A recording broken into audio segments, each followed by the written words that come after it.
Bismillahirrahmanirrahim. Assalamualaikum warahmatullahi wabarakatuh.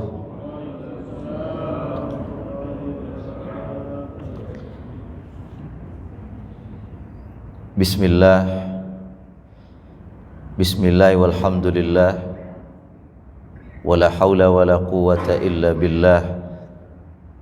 Bismillah walhamdulillah.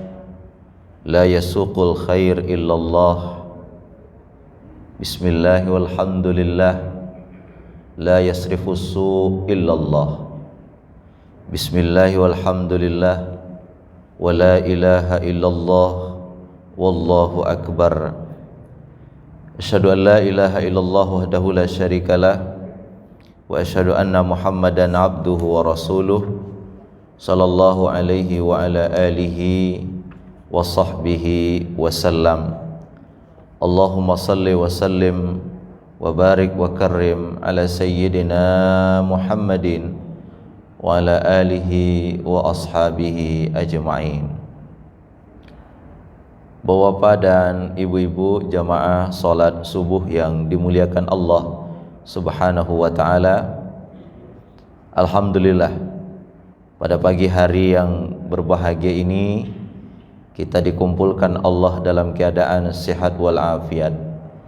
Mudah-mudahan Allah selalu membimbing kita di jalan yang diridhoinya, sehingga hari-hari kita adalah hari-hari yang menghasilkan kebaikan, hari-hari yang merindukan kehadiran Allah Subhanahu wa ta'ala, sehingga kita mampu untuk mengoptimalkan hidup yang sebentar ini dalam rangka ketaatan kita kepada Allah Subhanahu wa ta'ala. Salam salawat kita doakan untuk Nabi besar kita Nabi Muhammad sallallahu alaihi wasallam. Allahumma salli ala Muhammad wa ala ali Muhammad. Bapak dan ibu-ibu sekalian yang saya hormati, di dalam Al-Quranul Karim, di dalam surah At-Taubah ayat 26, ya Pak Mister, surah At-Taubah ayat 26, dan ada ayat di dalam Al-Quran juga yang menceritakan tentang bagaimana Rasulullah SAW dalam kondisi terdesak di saat beliau di dalam gua bersama sahabat Abu Bakar radhiyallahu anhu. Jadi kalau kita kaji sejarah Bapak dan Ibu sekalian, ada dua peristiwa di mana Rasulullah SAW bersama sahabat yang bernama Abu Bakar radhiyallahu anhu. Dalam dua peristiwa ini itu sama-sama mencekam, sama-sama membuat membuat hati sahabat dan Rasulullah itu sangat luar biasa, takut, khawatir. Tetapi di dalam dua keadaan itu Bapak Ibu sekalian, tanggapan Rasulullah berbeda. Ada Abu Bakar yang khawatir, Rasulullah yang menenangkan. Ada Rasulullah yang khawatir, sahabat yang menenangkan. Di saat perang Badar pertama di dalam Islam di tahun kedua Hijriah, di mana kekuatan Islam dengan kekuatan kafir itu tidak berimbang, dan ini adalah perang pertama dalam Islam yang disebut dengan Yaumul Furqan. Yaum artinya adalah hari, Furqan artinya adalah pembeda. Kenapa disebut hari pembeda? Karena pada hari itu akan dijelaskan siapa yang berada di jalan al-haq dan siapa yang berada di jalan al-batil. Sehingga perang Badar itu disebut dengan Yaumul Furqan, untuk menjelaskan kekuatan-kekuatan kebenaran dan kekuatan-kekuatan kekufuran itu. Nah, di dalam perang Badar itu yang khawatir adalah Rasulullah, sementara yang menenangkan adalah Abu Bakar radhiyallahu an. Tapi ada situasi di mana mencekam juga, Yang khawatir itu adalah Abu Bakar, yang menenangkan adalah Rasulullah. Kapan itu? Di saat beliau berada dalam gua Sur, perjalanan hijrah dari Mekah ke Madinah. Yang khawatir justru adalah Abu Bakar, yang menenangkan adalah baginda Nabi Muhammad sallallahu alaihi wasallam. Dalam dua kondisi ini, kira-kira siapa yang tepat firasatnya, Bu Pak? Di antara dua keadaan ini, siapa yang paling tepat firasatnya? Sudah pasti baginda Nabi Muhammad sallallahu alaihi wasallam. Perang belum terjadi, baru persiapan untuk menghadapi perang Badar. Rasulullah sallallahu alaihi wasallam pada waktu itu berdoa kepada Allah, beribadah kepada Allah, meminta kepada Allah agar perperangan ini dibantu oleh Allah Subhanahu wa taala. Malam menjelang perperangan, Rasulullah berdoa kepada Allah, luar biasa doanya. Doa ini yang kemudian sangat masyhur, ya, di mana Nabi SAW mengatakan, ya Allah, kalau besok kelompok yang sedikit ini engkau hancurkan, engkau tidak lagi disembah di muka bumi ini. Subhanallah. Itu doa atau ancaman doa? Ya Allah, kalau kelompok yang 300 ini besok engkau hancurkan ya Allah, maka engkau tidak akan lagi disembah di muka bumi ini. In tuhlik hadhil fi'ah ghadan lam tu'bad fil ardi abada. Ya Allah, kalau kelompok yang sedikit ini engkau hancurkan, maka engkau tidak lagi disembah di muka bumi ini.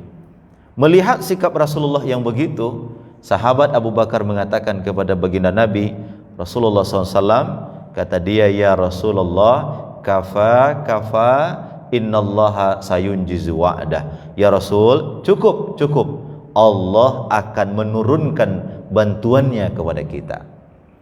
Betul saja, perang Badar berkecamuk, jumlah kaum muslimin sedikit, tetapi pada waktu itu Allah turunkan puluhan ribu malaikat yang tidak dilihat oleh orang muslim, tapi dilihat oleh orang kafir. Sehingga di dalam Al-Quran dijelaskan, begitu perperangan berkecamuk, musuh saling berhadapan dengan sahabat Nabi, pedang sahabat itu belum sampai di lehernya musuh, kepala mereka sudah jatuh. Al-Quran menjelaskan, bukan engkau yang melempar tatkala engkau yang melempar, bukan engkau yang memanah tatkala engkau yang memanah, tapi yang memanah itu adalah Allah Subhanahu wa ta'ala. Alhamdulillah, perang Badar dimenangkan oleh Allah dalam kekhawatiran Nabi dan ketenangan Abu Bakar. Ya Pak ya, dalam kekhawatiran Nabi dan ketenangan Abu Bakar. Namun di saat Nabi berada dalam gua, di saat beliau hijrah dari Mekah ke Madinah, yang khawatir itu bukan Rasulullah, tapi yang khawatir siapa? Yang khawatir siapa? Sahabat Abu Bakar radhiyallahu an.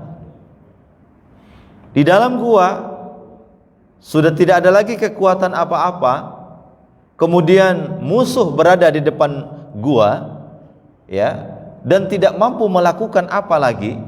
Tidak ada daya lagi yang bisa dilakukan. Nabi SAW tawakal. Kemudian sahabat Abu Bakar khawatir, dan Abu Bakar mengatakan kepada baginda Nabi, ya Rasulullah, aku tidak khawatir atas diriku. Kalau aku yang meninggal dunia, hanya Abu Bakar yang meninggal. Tapi kalau engkau yang meninggal, maka agama ini juga selesai ya Rasulullah. Aku tidak khawatir atas diriku, aku khawatir atas keselamatanmu ya Rasulullah. Pada saat itu Nabi SAW mengatakan kepada Abu Bakar, wahai Abu Bakar, jangan kamu kira kita berdua, ada Allah yang ketiga. Allah selamatkan tidak? Allah selamatkan. Dua-dua keadaan ini Allah selamatkan. Tapi ada hal yang kita bisa ambil di dalamnya. Di dalam perang Badar, Bapak Ibu sekalian, perang itu belum berkecamuk. Perang itu belum terjadi. Masih ada usaha-usaha yang bisa dilakukan untuk mendapatkan kemenangan itu, terutama mengemis kepada Allah Subhanahu wa ta'ala. Namun di saat berada di dalam gua, tidak ada yang bisa dilakukan lagi kecuali adalah ketawakalan kepada Allah Subhanahu wa taala. Dalam dua kondisi ini kita bisa mengambil kesimpulan bahwa kehidupan ini selama masih ada usaha yang harus kita lakukan, kita wajib melakukannya. Tetapi setelah usaha itu selesai kita lakukan, tidak ada langkah lagi kecuali jangan kira kita berdua, ada Allah yang ketiga. Nah, ayat yang menceritakan tentang hijrahnya Nabi dengan ayat yang ada di depan kita ini hampir sama. Ya. Ayat yang menceritakan hijrahnya Nabi itu Allah mengatakan begini. Ya. Kalau kamu wahai orang-orang mukmin, wahai orang-orang munafik, tidak menolong Nabi Muhammad dan sahabatnya, maka Allah akan menolong mereka. Tatkala mereka dikeluarkan dari rumah mereka dan mereka di dalam gua. Apa yang Allah lakukan pada waktu itu? Redaksinya hampir sama. Kata Allah Subhanahu wa taala, fa anzalallahu sakinatahu alaihi wa ayyadahu bijunudin lam tarawha wa ja'ala kalimatal ladzina kafaru as-sufla wa kalimatullahi al-'ulya wallahu azizun hakim.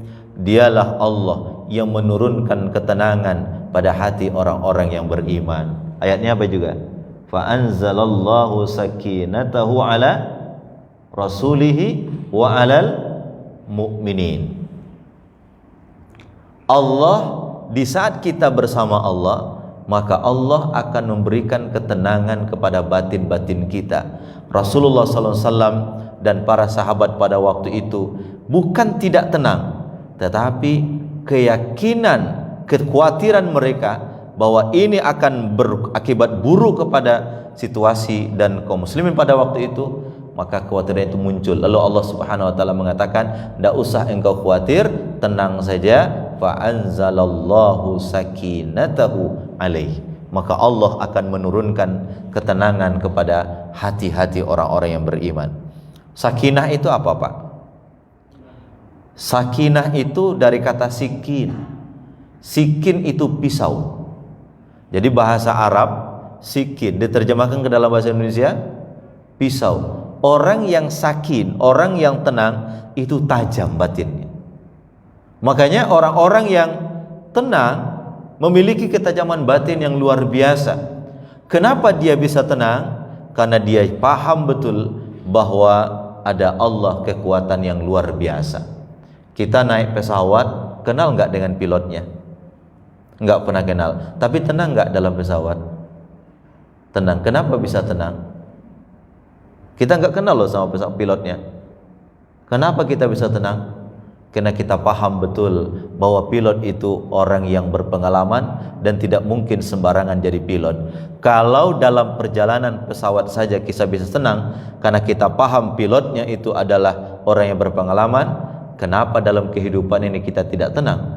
Padahal kita tahu bahwa tidak ada yang terjadi dalam hidup ini kecuali atas izin Allah, tidak ada yang terjadi dalam hidup ini kecuali atas kehendak Allah, dan Allah Maha tahu apa yang terbaik untuk kita, sementara kita tidak tahu apa yang terbaik untuk diri kita.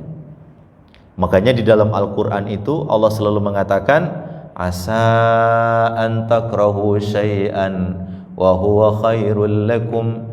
Bisa jadi sesuatu yang baik menurut kita tidak baik menurut Allah. Bisa jadi yang baik menurut kita tidak baik menurut Allah. Bisa jadi tidak baik menurut kita, tapi itulah yang terbaik menurut Allah. Ayat itu Allah kunci dengan pernyataan, wallahu ya'lamu wa antum la ta'lamun. Allah tahu apa yang terbaik, sementara engkau tidak tahu apa yang terbaik untuk dirimu. Maka orang-orang yang beriman, Rasulullah SAW, karena mereka bersama Allah, Allah mengatakan Allah turunkan ketenangan pada hati-hati mereka. Sehingga dalam surah Al-Fatah Allah mengatakan, huwallazi anzala sakinata fi qulubil mu'minin liyazdadu imanan ma'a imanihim. Dialah Allah yang memberikan ketenangan di hati orang mukmin, sehingga semakin hari hati mereka dan iman mereka semakin bertambah kepada Allah Subhanahu wa taala. Orang yang tenang, insya Allah salat bisa khusyuk. Betul nggak Pak? Orang yang tenang, insya Allah baca Quran bisa khusyuk. Tapi kalau orang yang tidak tenang, maka hidupnya akan dipenuhi dengan kekhawatiran. Sehingga di dalam Al-Quran Allah tatkala mengatakan bahwa orang-orang yang istiqomah itu, yang beriman dan istiqomah, maka Allah mengatakan janganlah engkau takut dan jangan engkau khawatir. Apa beda takut dan khawatir itu Pak? La takhaf wa la tahzan. Jangan takut, jangan khawatir. Apa bedanya? Takut itu apa? Takut adalah sesuatu yang akan terjadi. Kekhawatiran adalah sesuatu yang ditinggalkan. Ya. Sehingga orang-orang yang beriman, begitu mau sakratul maut, Allah mengatakan la takhaf wa la tahzan. Jangan kamu takut. Apa yang jangan ditakutkan itu? Apa yang akan terjadi nanti di alam kubur? Apa yang akan terjadi nanti dengan pertanyaan malaikat? Apakah kau masuk surga atau masuk neraka? Jangan kamu takut. Kenapa? Karena selama ini engkau sudah beriman kepada Allah Subhanahu wa ta'ala. Jangan engkau khawatir. Anakmu, bisnismu, keluargamu, apa yang kau tinggalkan, jangan khawatir. Kenapa? Nahnu awliyaukum. Kamilah yang menjadi aulia, wali. Apa arti wali itu? Wali adalah orang yang paham dengan apa yang menjadi wilayahnya. Itu wali. Wali kota adalah orang yang paham betul terhadap apa yang ada di kotanya, itu disebut dengan wali kota. Wali murid adalah orang yang paham betul terhadap kondisi muridnya, itu wali murid. Sementara Allah walinya kita, berarti Allah lebih tahu apa yang terbaik untuk kita dan apa yang tidak terbaik untuk kita. Makanya orang yang beriman itu walinya adalah Allah Subhanahu wa ta'ala. Di dalam Al-Quran mengatakan kalau Allah sudah jadi walinya kita, maka segala pintu-pintu kebaikan Allah akan buka, segala pintu-pintu keburukan Allah akan tutupi. Allah mengatakan Allahu waliyul ladzina amanu yukhrijuhum minadh dhulumati ilan nur walladzina kafaru awliya'uhumu at-taghut yukhrijunahum minan nur ila dhulumat. Allah apabila menjadi wali orang-orang yang beriman, maka dia akan mengeluarkan orang yang beriman itu dari kegelapan menuju cahaya. Az-zulum di dalam Al-Quran Bapak Ibu sekalian, zulum itu ada 3. Yang pertama adalah zalimnya kita terhadap diri kita. Yang kedua adalah zalimnya kita terhadap orang lain. Yang ketiga adalah puncak kezaliman itu adalah zalimnya kita kepada Allah Subhanahu wa ta'ala. Apa bentuk zalim kita kepada Allah? Kita menduakan Allah, syirik kepada Allah. Sehingga Luqman tatkala memberikan nasihat kepada anaknya, dia mengatakan ya bunayya la tusyrik billah. Kenapa? Inna syirka la zulmun azim.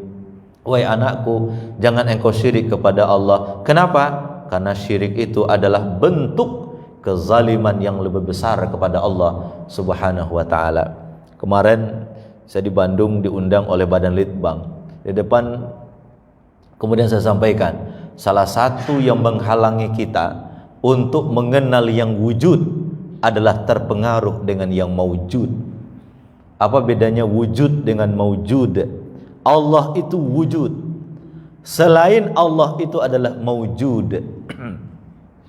Allah itu wujud, sehingga salah satu Asmaul Husna Allah wujud, ya kan? Wujud. Wujud itu Allah satu-satunya. Yang ada ini adalah maujud.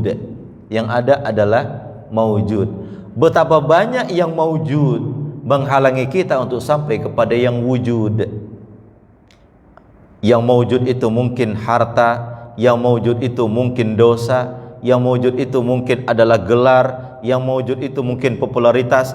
Yang maujud ini itu kadang-kadang bisa menghalangi kita untuk sampai kepada yang wujud. Salah satu yang menghalangi kita untuk sampai kepada yang wujud adalah az-zulm tadi itu, kezaliman tadi itu. Yang pertama, zalimnya orang terhadap dirinya sendiri. Yang kedua adalah zalimnya orang kepada orang lain, itu bisa menghalangi orang itu untuk sampai kepada yang wujud. Bukankah Nabi SAW mengingatkan kita, hati-hatilah dengan al-muflis. Al-muflis itu apa sih? Orang yang failit, orang yang bangkrut. Kemudian sahabat bertanya, Rasulullah SAW mengatakan, atadruna manil muflis? Sahabatku, tahukah kamu siapa yang bangkrut? Sahabat mengatakan, al-muflis fina man la dirhama lahu wala mata. Yang bangkrut itu adalah yang tak punya duit, tidak punya harta. Nabi mengatakan, bukan itu wahai sahabatku yang bangkrut. Siapa mereka yang bangkrut itu? Yang datang pada hari kiamat dengan pahala zakatnya, hajinya, puasanya, tapi di samping dia zakat, di samping dia puasa, di samping dia haji, dia makan harta orang, dia jatuhkan harkat martabat orang, maka nanti di akhirat orang itu minta keadilan di hadapan Allah Subhanahu wa taala. Pahalanya diberikan kepada orang yang disakiti, pahala habis, masih banyak orang yang antri.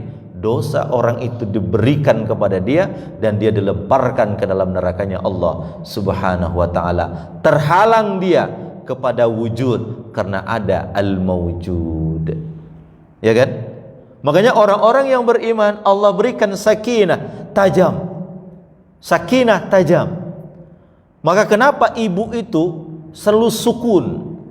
Ya, ibu itu sakin. Kenapa? Ada terhadap anaknya, ibu itu sakin sekali, sukun sekali. Kenapa? Karena ada ketajaman firasat.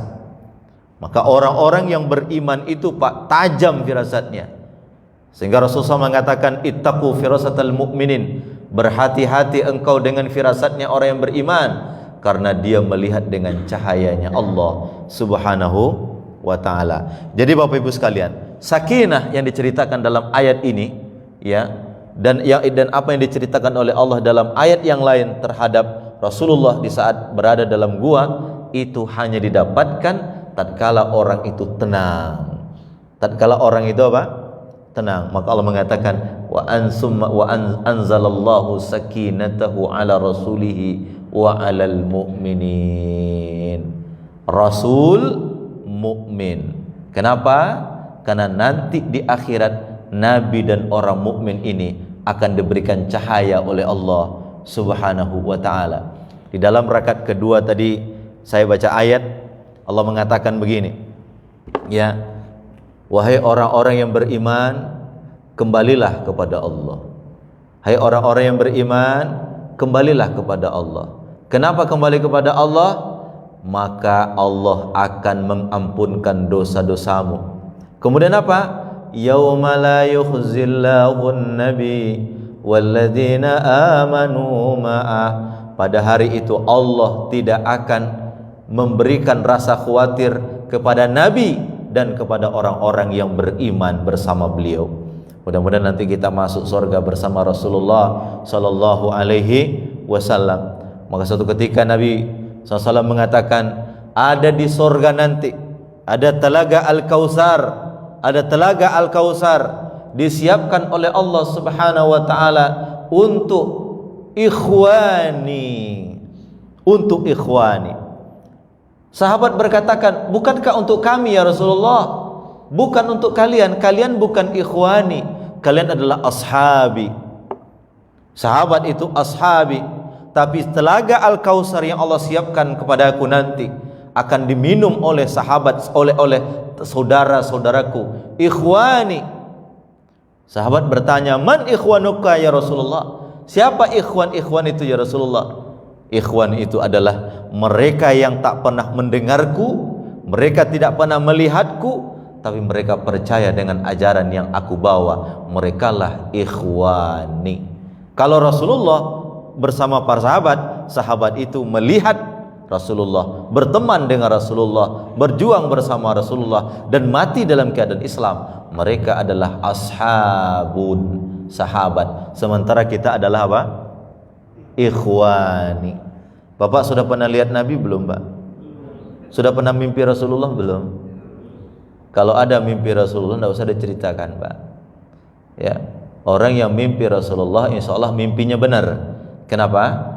Karena syaitan tidak bisa menyerupai sang baginda Rasulullah sallallahu alaihi wasallam. Maka orang-orang yang tak pernah melihat Nabi, tidak pernah mendengar Rasulullah, tidak pernah bersama Rasulullah, tidak pernah mendengarkan Rasulullah menyampaikan tausiahnya langsung, tapi dia beriman kepada Nabi Muhammad SAW, maka dengan keimanannya dia tenang. Mereka lah yang disebut dengan ikhwani. Mereka lah disebut dengan siapa?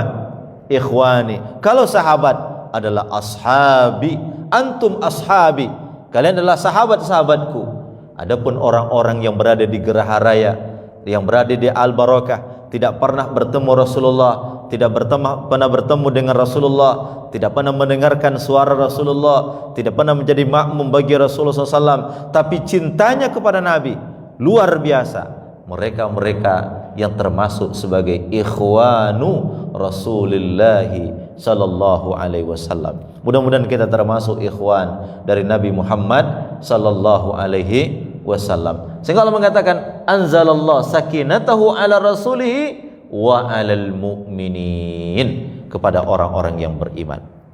Kalau sudah dikuatkan dengan sakinah karena keimanannya kepada Allah, hatinya tenang, jiwanya tenang, semangatnya bagus, pikirannya jernih, maka jangan khawatir dengan persoalan hidup.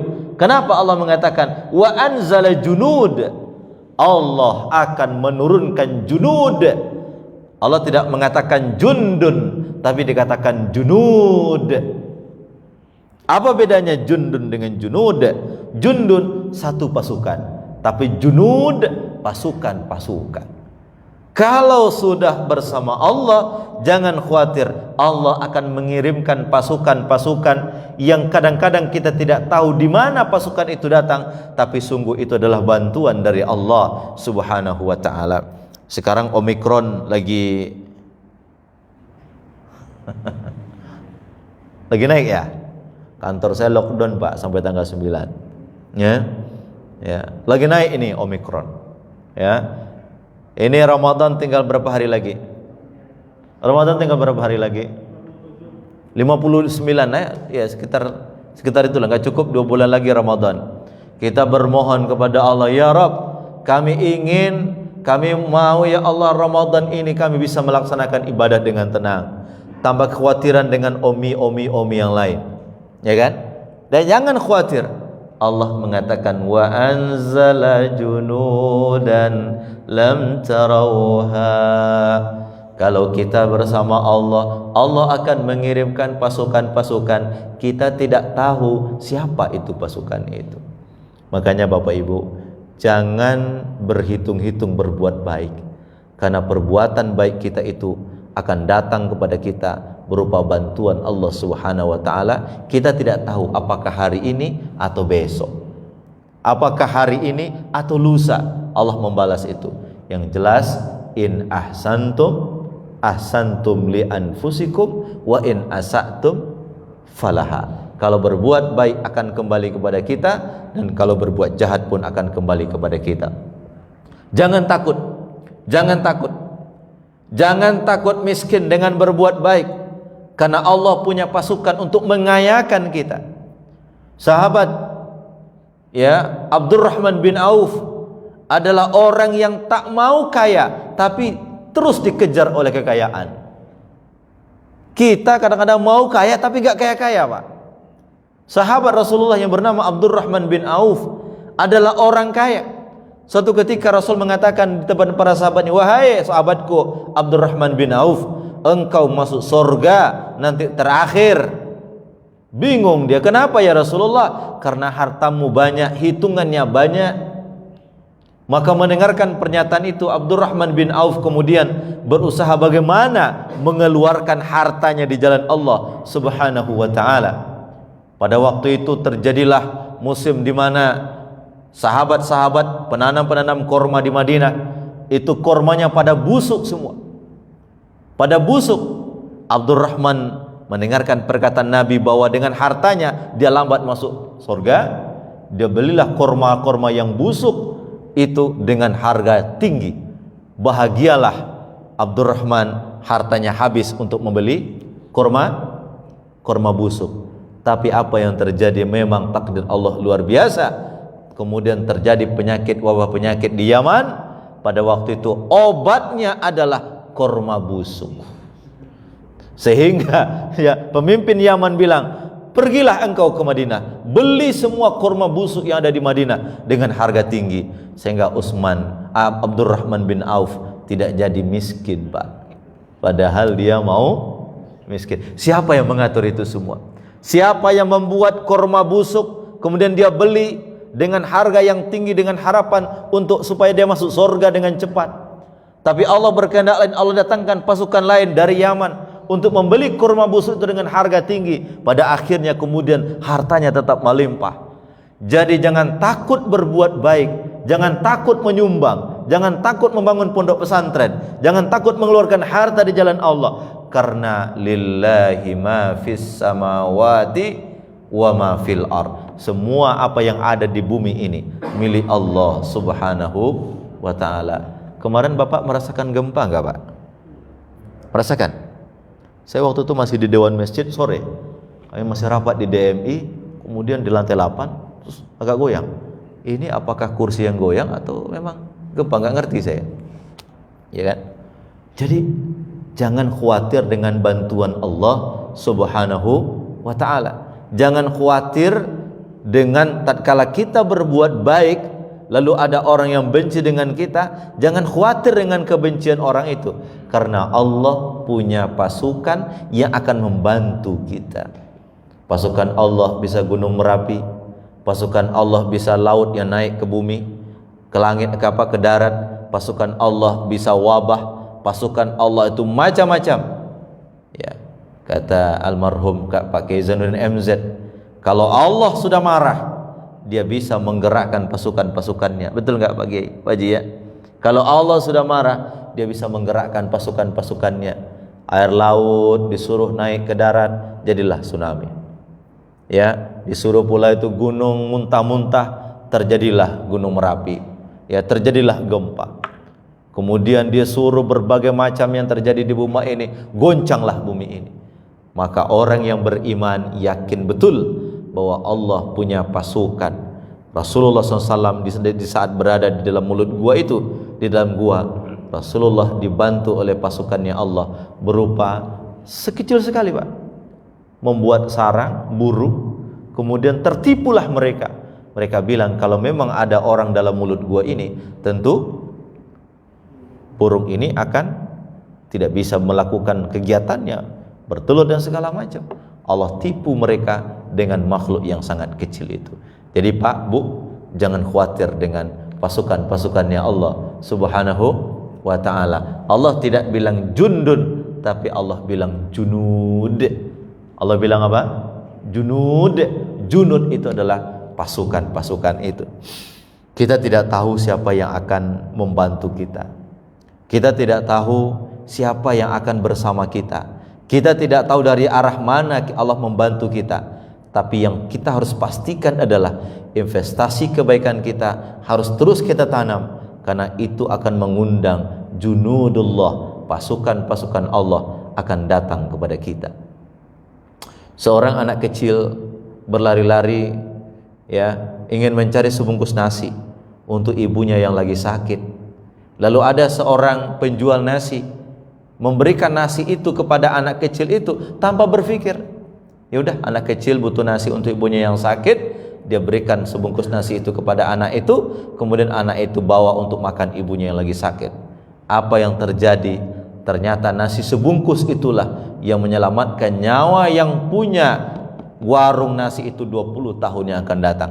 20 tahun ke depan ternyata yang punya warung ini kemudian masuk rumah sakit. Begitu masuk rumah sakit dengan biaya yang cukup besar sekali, ternyata biaya itu menjadi zero. Kenapa? Ternyata yang punya rumah sakit itu adalah anak kecil yang dia bantu 20 tahun yang lalu. Siapa yang menggerakkan semua itu, Pak? Siapa yang menggerakkan itu semua? Allah Subhanahu wa ta'ala. Maka jangan khawatir dengan apa? Dengan junudullah, dengan bantuan-bantuan Allah Subhanahu wa ta'ala. Dan itu kita tidak lihat, Pak. Lam tarauha, kita tidak melihatnya.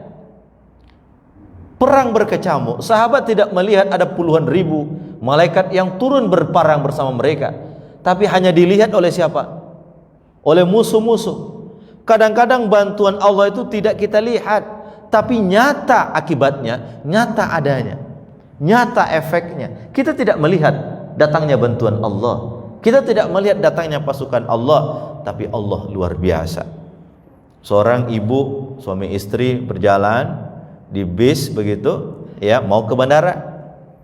Ya, tiba-tiba di atas yang perempuan ini, ibunya mau ke kamar mandi. Ya, lama sekali di kamar mandi itu. Akhirnya mereka ketinggalan bis, marah-marah. Ini suaminya, apa sih yang dilakukan di kamar mandi kok lama banget gitu. Berangkatlah, ketinggalanlah pesawat mereka ini. Ya, tidak lama kemudian kedengaran bahwa pesawatnya jatuh. Kira-kira apa reaksi suaminya, Pak? Kalau begitu masuklah kamar mandi lagi, silakan, berapa lama saja nggak apa-apa gitu ya. Kenapa? Karena kita tidak tahu akibat baik yang kita terima itu kapan, kita nggak tahu. Kadang-kadang ada sesuatu yang buruk menurut kita hari ini, ternyata itulah yang menyelamatkan kita pada masa yang akan datang. Makanya orang beriman itu husnuzon billah, berbaik sangka dengan siapa? Dengan Allah Subhanahu wa ta'ala. Ya. Maka ini ada sebuah pernyataan dari Muhammad Iqbal, seorang penyair asal Pakistan. Dia mengatakan begini, orang kafir itu bingung dan pikirannya adalah tempat membingungkan baginya, sedangkan orang mukmin itu adalah makhluk di mana kebingungan tunduk kepadanya. Ini Pak, orang kafir itu bingung dan pikirannya adalah tempat kebingungannya, sementara orang mukmin itu adalah makhluk di mana kebingungan tunduk kepadanya. Kenapa kebingungan tunduk kepadanya? Karena Allah bersamanya dan ketenangan ada pada hatinya. Luar biasa ini. Ya, orang kafir itu bingung dan pikirannya adalah tempat yang membingungkan. Betapa banyak orang kaya tidak mengerti kemana kekayaan harus digunakan. Dia bawa ke Las Vegas, kota judi di Amerika, dia habiskan semua hartanya. Begitu hartanya habis, depositonya habis, rumahnya tergadai, mobilnya habis, dia naik ke lantai tinggi di hotel itu, dia tembak dirinya dan ditembak orang lain. Kenapa? Dia bingung dengan kehidupannya.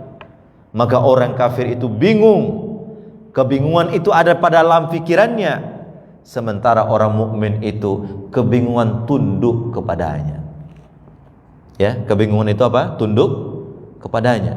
Makanya ada sebuah ungkapan bijak, orang yang beriman itu hatinya lapang sekali. Saking lapangnya, berapapun dan betapapun sedih, betapapun masalah, betapapun kegundahan, tidak nampak sedikit pun di matanya dan tidak muncul dalam ucapannya. Kenapa? Saking lapangnya hatinya. Sehingga Rasulullah SAW di saat menyampaikan perintah dakwah dari Allah, Allah mengatakan kepada Nabi Muhammad, alam nashrah laka sadrak wa wada'na anka wizrak alladhi anqadha zahrak. Lapangnya dada itu adalah syarat untuk mendapatkan ketenangan di hadapan Allah Subhanahu wa ta'ala. Jadi Allah menurunkan pasukannya dan Allah punya pasukan itu dari arah-arah yang kita tidak sangka-sangka. Jadi Pak Bu, jangan khawatir berbuat baik. Kenapa? Karena pasukan Allah bisa datang dan kapanpun bisa mendatangi kita. Kemudian kata Allah Subhanahu wa taala, wa 'adzabal ladzina kafaru wa dzalika jazaa'ul kafirin. Kalau orang beriman diberikan ketenangan oleh Allah dan mereka mendapatkan pasukan-pasukan dari Allah, bantuan-bantuan dari Allah, orang-orang yang tertutup mata hatinya. Kata kafir itu di dalam Al-Quran, salah satu maknanya adalah tertutup mata batinnya untuk melihat kebenaran, itu kafir. Ya, kenapa dia kafir? Karena tertutup matanya untuk melihat kebenaran, maka dia kafir. Jadi asal kata kafara itu adalah menutupi. Sehingga pedagang, sehingga petani itu Pak disebut dengan kufar. Kenapa disebut dengan kufar? Karena dia memasukkan benih ditutup dengan tanah. itu kufar. Kafir itu adalah mereka yang menutup matanya, menutup hatinya untuk mendeteksi kebenaran, itu kafir. Dan orang-orang yang menutup matanya dan menutup mata hatinya untuk mendapatkan hidayah, itu Allah turunkan azab kepada mereka. Azab itu bukan hanya musibah besar, bukan hanya mobilnya hancur, bukan hanya rumahnya hancur, bukan hanya karirnya hancur, lebur. Tidak, tapi azab itu juga termasuk kegalauan pikiran dalam kehidupannya, itu juga azab. Bukankah rumah mewah, kendaraan yang bagus, aset yang tinggi tidak mampu menenangkan orang? Itu adalah azab, Pak. Betul nggak, Pak? Azab itu. Rumah mewah tapi nggak bisa tidur. Azab itu, Pak. Pikiran jabatan tinggi tapi galau, pusing. Itu juga azab. Kenapa? Orang-orang yang menutupi kebenaran dan orang-orang yang menutup mata batinnya untuk mengenal kebenaran, Allah memberikan azab kepada mereka. Azab itu dunia ya akhirat. Kan begitu? Di dunia nggak ada ketenangan. Di dunia galau, di dunia bingung. Sehingga yang dikatakan oleh Muhammad Iqbal, penyair asal Pakistan ini, dia mengatakan orang kafir itu bingung dan pikirannya adalah tempat yang membingungkan, sedangkan orang mukmin adalah makhluk di mana kebingungan tunduk kepadanya. Kita harus menundukkan kebingungan itu, Pak. Kenapa di saat kita sholat mengatakan Allahu Akbar, untuk menunjukkan bahwa tidak ada yang besar dalam hidup ini kecuali hanya Allah Subhanahu wa ta'ala. Kemudian Allah mengatakan wadzalika jazaa'ul kafirin, demikianlah balasan bagi orang-orang yang kafir. Apa yang ingin saya sampaikan melalui firman Allah Subhanahu wa ta'ala ini? Sekarang orang lagi bingung, Pak. Pegawai-pegawai bingung bagaimana nanti kalau pindah ke Kalimantan. Bingung. Aduh, Pak, gimana nih, Pak, ya? Kita ini mau pindah ke Kalimantan, Pak, ya. Aduh, bagaimana ini? Kemarin ya kami rapat di Dewan Masjid, ya, banyak yang datang. Oh, macam-macam kebingungan. Ini pedagang bingung, ya. Pegawai lagi galau, ya kan? Ya, macam-macam kegalauan itu. Ingat, kalau kita bersama Allah tidak usah takut. Kenapa? Karena hidup ini adalah perjalanan bersama Allah Subhanahu wa ta'ala. Kalau kita sudah bersama Allah, insya Allah tidak ada yang perlu kita ragukan.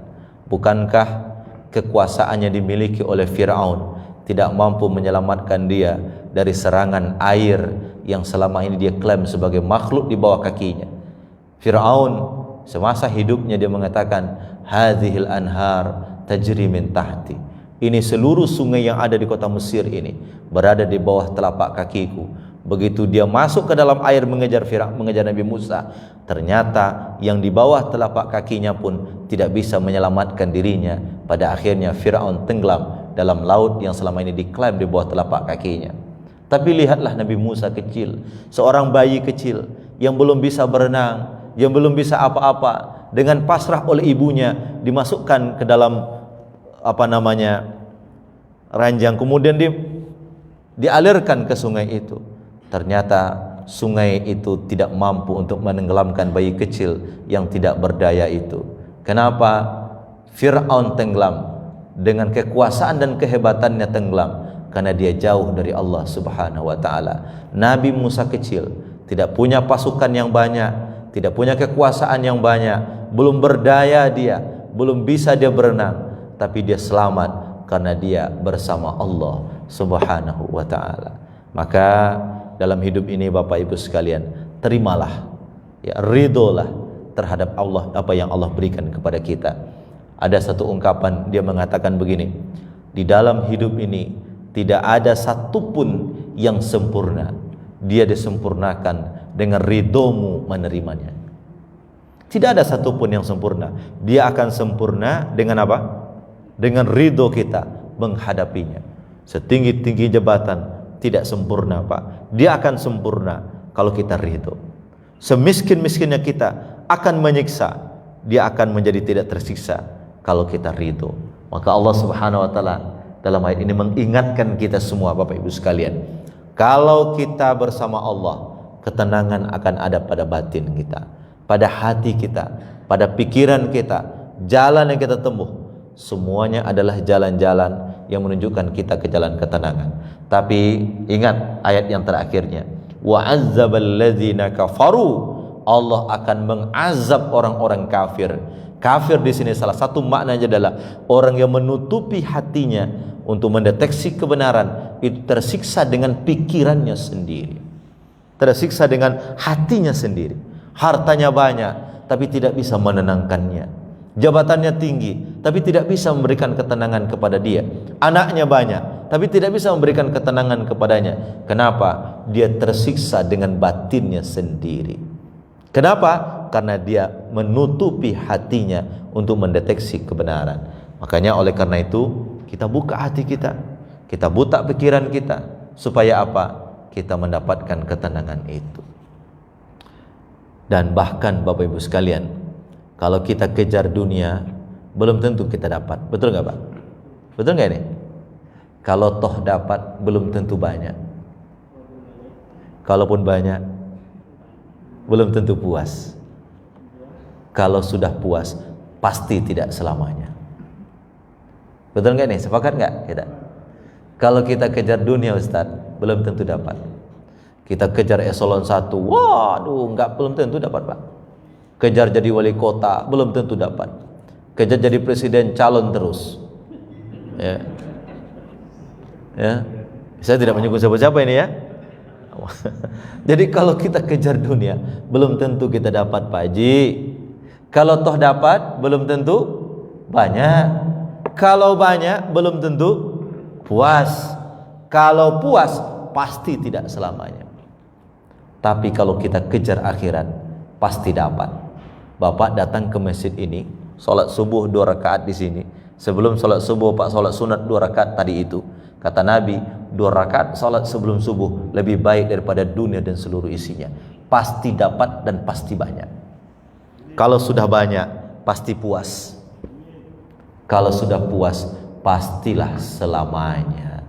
Itulah perbandingan antara dunia dengan akhirat. Dunia dikejar belum tentu dapat. Kalau sudah dapat belum tentu banyak. Kalau banyak belum tentu puas. Kalau toh puas, sedang asik kita dengan kepuasan kita, tidak selamanya Pak. Tiba-tiba sudah hampir selesai 2 periode. Tenang, sudah mau selesai 2 periode ini. Waduh, gimana ini? Nggak bisa lagi diperpanjang. Itu walaupun sudah puas, tidak selamanya Pak. Sedang asik, tanda tangan, naik mobil ke sini, naik mobil, dilantik orang. Ya, dihagungkan orang. Sedang asik tanda tangan, datang SK pemecatan. Iya kan? Iya kan? Enggak selamanya. Tapi kalau kita kejar akhirat, pasti dapat. Kalau dapat, pasti banyak. Kalau banyak, pasti puas. Kalau puas, pasti selamanya. Makanya Allah Subhanahu wa taala itu memberikan berita gembira kepada orang yang beriman dalam ayatnya, wa basyiril ladzina amanu, berikan berita gembira kepada orang-orang yang beriman, wa amilus solihat, yang beramal saleh, anna lahum jannah, bagi mereka surga. Ujung-ujungnya apa? Fiha khalidun, di surga itu mereka kekal selamanya. Kenapa? Karena iman dan amal soleh kita. Mudah-mudahan kita semua sehat walafiat, sehingga kita bisa hidup di dunia yang singkat ini Pak, untuk mencari ridho Allah Subhanahu wa taala, dan kita bisa mendapatkan ketenangan. Dan ingat, orang-orang yang menutupi hatinya dengan kebenaran itu, dia akan tersiksa dengan pikiran, dengan hati, dan dengan kehidupannya sendiri. Hati-hati ya, dia akan tersisa dengan kehidupannya sendiri. Kata Allah, wa dzalika jazaul kafirin, itulah balasan bagi orang-orang yang kafir kepada Allah Subhanahu wa taala. Mudah-mudahan berkah untuk kita semua. Silakan kalau ada pertanyaan. Kalau tidak ada pertanyaan, kita amalkan saja dalam kehidupan kita masing-masing. Ada? Silakan. Silakan Pak. Wah, Puang. Suhu, guru kita. Boleh minum ya? Assalamualaikum warahmatullahi wabarakatuh. Waalaikumsalam. Konteks umat Islam kekinian di Indonesia,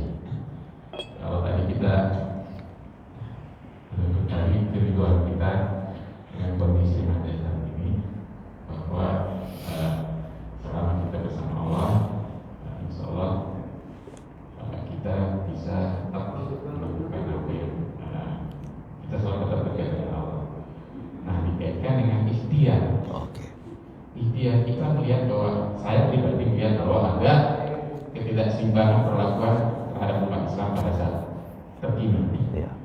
Nah, ikhtiar yang dilakukan tentu adalah mengkritisi kondisi saat ini. Iya. Nah, sekarang kalau kita mengkritisi itu kita dianggap kadrun. Kadrun. Ya, saya kira di sini pun juga mungkin ada yang menganggap kita kadrun. Saya kadrun gitu ya. Jadi bagaimana kita menyeimbangkan antara kepasrahan, menyeimbangkan antara itu keridhaan kita terhadap kondisi yang ada terjadi sekarang dengan ikhtiar yang kita lakukan. Kita bisa melakukan ikhtiar melalui sosial media, mengimbangi ikhtiar yang dilakukan oleh orang-orang yang pro gitu kan. Nah, kalau kita diam aja, selamanya kita akan habis-habisan disebutkan dulu. Iya. Terima kasih Ustaz. Baik, terima kasih.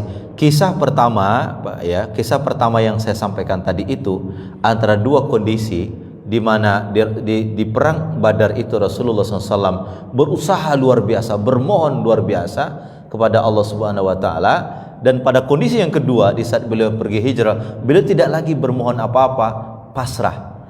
Kenapa yang pertama itu luar biasa sholatnya? Karena masih ada usaha yang terus bisa kita lakukan untuk mengatasi keadaan ini. Salah satunya ya bernuhan kepada Allah, ya Rabb, kalau engkau tidak menangkan ini pasukan besok, engkau akan tidak lagi disembah di muka bumi ini. Adanya ikhtiar untuk menghadapi persoalan-persoalan itu wajib. Tapi begitu di dalam gua tidak ada lagi tempat mau kemana ini. Gua di sekeliling, musuh di depan. Tidak ada cara lain kecuali mempasrahkan diri kita kepada Allah Subhanahu Wa Taala. Nah, konteks ikhtiar itu perlu dikontekstualisasikan sesuai pada masanya. Begitu Nabi Muhammad SAW mulai melaksanakan dakwah di Mekah, lalu pertentangan luar biasa terjadi pada diri beliau dan para sahabat. Apa yang beliau lakukan? Beliau melakukan ikhtiar luar biasa, Pak. Mengkaji strategi politik, mengkaji strategi ekonomi, dan mengkaji strategi sosiologi. Pada akhirnya, kenapa Nabi Muhammad SAW memutuskan untuk mengirim pasukan dipimpin oleh Ja'far menuju Raja Najasyi di Habasyah, di Ethiopia? Kenapa tidak dikirim ke Yaman, Pak, waktu itu? Sahabat-sahabat ini, hijrah pertama itu bukan ke Madinah ya. Sebelum hijrah ke Madinah ada sahabat dikirim oleh Nabi SAW untuk hijrah ke Ethiopia, ke Habasyah, bertemu dengan Raja Najasyi. Kenapa dipilih Ethiopia? Kenapa tidak dipilih misalnya Yaman tempat hijrah? Kenapa tidak dipilih Mesir tempat hijrah pada waktu itu? Dipilih apa, Pak? Ethiopia. Rajanya bernama Najasyi. Itu Dr. Al-Qaradawi melakukan penelitian luar biasa. Karena Nabi walaupun bukan orang sosiologi, tapi beliau mengerti sosial masyarakat Najasyi itu, ya, Raja Najasyi. Walaupun Nabi bukan pakar teologi, beliau mengerti kenapa disuruh pindah ke Raja ke Habasyah. Begitu terjadi dialog antara Ja'far dengan Raja Najasyi. Najasyi bertanya, "Ma akhrajakum? Kenapa engkau keluar ke daerah saya? Kenapa Nabi Muhammad nabimu itu memilih kota saya sebagai tempat hijrahmu?" Dijawab oleh Ja'far sebagai juru bicara pada waktu itu, "Kenapa? Li'annaka min ahlil kitab." Karena engkau adalah ahlul kitab. Ahlul kitab itu adalah orang yang masih murni mengikut ajaran Nabi Isa alaihissalam. Maka begitu diceritakan terjadi dialog antara Ja'far dengan Raja Najasyi terkait dengan kenabian, terkait dengan bagaimana sikap Islam Al-Quran terhadap Nabi Isa alaihissalam, meneteslah air matanya Najasyi ini. Ya, kenapa? Karena ternyata Nabi Muhammad dengan Nabi Isa itu berasal dari miskah wahidah, dari satu sumber yang sama, Allah Subhanahu wa Ta'ala. Bahkan dalam riwayat dikatakan setelah Raja Najasyi mengatakan, "Saya persilahkan engkau tinggal di kampungku ini, di daerah ini," kata Raja Najasyi, "sampai Allah izinkan untuk pulang lagi ke Mekah." Pada waktu itu dia mengatakan, "Andaikan Muhammad ada di hadapanku, akan aku sujud mencium telapak kakinya." Makanya waktu itu begitu Raja Najasyi meninggal dunia, dalam riwayat, maka Rasulullah SAW melaksanakan sholat gaib pada waktu itu. Ini kan ikhtiar luar biasa. Nah, ikhtiar itu perlu dikontekstualisasikan. Nah, sekarang Kita sedang berkontestasi, Pak, bainal haqqi wal batil, antara hak dan batil, dengan berbagai macam junud pasukan-pasukannya itu. Nah, ya kan? Berbagai macam pasukan-pasukannya itu. Melawan kebatilan, ya, kalau tidak dengan cara yang baik, itu menghasilkan kebatilan yang serupa. Melawan ketidakbenaran dengan cara yang tidak baik, itu melahirkan ketidakbenaran pada sisi yang lain. Maka kita perlu untuk melihat kebenaran-kebenaran ini disampaikan lewat mana. Nah, sekarang ini mau tidak mau harus menguasai media sosial. Kalau kita tidak mampu menggait narasi publik, Pak, kita tidak akan menang untuk selama-lamanya. Maka teman saya Dr. Sufyan Hadi itu menulis tulisan yang sangat bagus sekali. Dia bilang, jangan engkau katakan kami berisik, karena keberisikan kami inilah nanti yang akan jadi saksi di hadapan Allah bahwa kami pernah untuk menyampaikan kebenaran itu. Berisiklah dengan jari-jari kita, berisiklah dengan mulut kita, tapi berisik yang beretika dan bermoral. Berisik yang beretika dan bermoral. Dia mengutip firman Allah dalam Al-Quran, Dr. Sufyan Hadi, dia bilang, itulah pahala yang Allah berikan kepadamu karena apa yang kamu ucapkan. Jadi apa yang kita ucapkan, apa yang kita lakukan, baik di media sosial ataupun di media-media yang lain, maka itu insya Allah menjadi bagian atau ikhtiar kita untuk memperbaiki keadaan. Karena prinsip dalam dakwah itu, dimanapun pasti ada kebenaran, dimanapun pasti ada kebatilan. Dan di dalam Al-Quran mengatakan, dilaknatnya Bani Israel itu kenapa? Karena mereka tidak mencegah perbuatan mungkar yang ada di tengah-tengah mereka. Kanu la yatanahawna am munkarim fa'aluh, mereka tidak melaksanakan amal ma'ruf nahi mungkar terhadap apa yang ada pada diri mereka. Jangan takut dengan labeling, jangan takut dengan cap, jangan takut dengan gelar apapun yang diberikan, selama kita berada pada konteks amar ma'ruf nahi mungkar. Kemarin sekarang kan dikeluarkan ada beberapa pesantren yang dianggap sebagai berafiliasi kepada ISIS, Pak. Ya, sehingga kepala BNPT kemudian bertemu dengan Majelis Ulama Indonesia. Kemarin siang hari Jumat, kepala BNPT ketemu dengan Dewan Masjid Indonesia, Pak JK, di kantor Dewan Masjid. Kemarin saya hadir. Ya, apa? Karena memang kalau masyarakat tidak berisik juga, dia akan berlalu begitu saja, ini persoalan. Nah, oleh karena itu kita harus berisik dalam arti menyampaikan kebenaran dengan kebenaran yang baik. Ya, jangan menyampaikan kebenaran dengan cara-cara yang tidak baik dan tidak profesional. Mudah-mudahan itu menjadi jihad kita di hadapan Allah Subhanahu wa taala. Baik, terima kasih Bapak dan Ibu sekalian. Kita tutup dengan bersama-sama berdoa kepada Allah. Mudah-mudahan doa kita akan menjadi kebaikan untuk diri kita, keluarga kita, bangsa kita dan umat kita. Ala hadhihi niyyah likulli niyatin salihah. Al-Fatihah. A'udzubillahi minasyaitonir rajim. Bismillahirrahmanirrahim. Alhamdulillahirabbil alamin. Arrahmanir rahim. Maliki yaumiddin. Iyyaka na'budu wa iyyaka nasta'in. Ihdinas siratal mustaqim. Siratal ladzina an'amta 'alaihim ghairil maghdubi 'alaihim waladdallin. Amin. A'udzubillahi minasyaitonir rajim. Bismillahirrahmanirrahim. Alhamdulillahirabbil alamin, hamdan na'imin, hamdan syakirin, hamdan yuwafi ni'amahu wa yukafi mazida. Ya Rabbana lakal hamd kama yanbaghi li jalali wajhikal karim wa 'azimi sultanik. Allahumma Rabbana taqabbal minna salatana wa siyamana wa ruku'ana wa sujudana wa tamim taqsirana ya arhamar rahimin. Ya Allah, terimalah ibadah kami ya Allah. Terimalah ucapan-ucapan baik kami ya Allah. Terimalah segala kesungguhan-kesungguhan baik kami ya Allah dalam menebarkan kebenaran, memperjuangkan kalimat-kalimat-Mu ya Allah untuk mendekat kepadamu. Allahumma Rabbana ahyina bil iman. Ya Allah, hidupkan kami dalam iman, wafatkan kami husnul khatimah, dan kumpulkan kami di akhirat ya Allah bersama hamba-hamba-Mu yang saleh di bawah bimbingan Nabi Muhammad sallallahu alaihi wasallam. Allahumma Rabbana lakal hamdu syukra wa lakal mannu fadla wa anta rabbuna haqqan wa nahnu abiduka riqqa. Rabbana atina fid dunya hasanah wa fil akhirati hasanah wa qina adzabannar wa adkhilnal jannata ma'al abrar ya aziz ya ghaffar ya rabbal alamin. Subhana rabbika rabbil izzati amma yasifun wa salamun alal mursalin walhamdulillahi rabbil alamin. Terima kasih. Mudah-mudahan apa yang kita bahas pada pagi hari ini diridhoi oleh Allah Subhanahu wa taala dan menjadi orang yang diridhoi dan diberikan keberkahan oleh Allah. Assalamualaikum warahmatullahi wabarakatuh.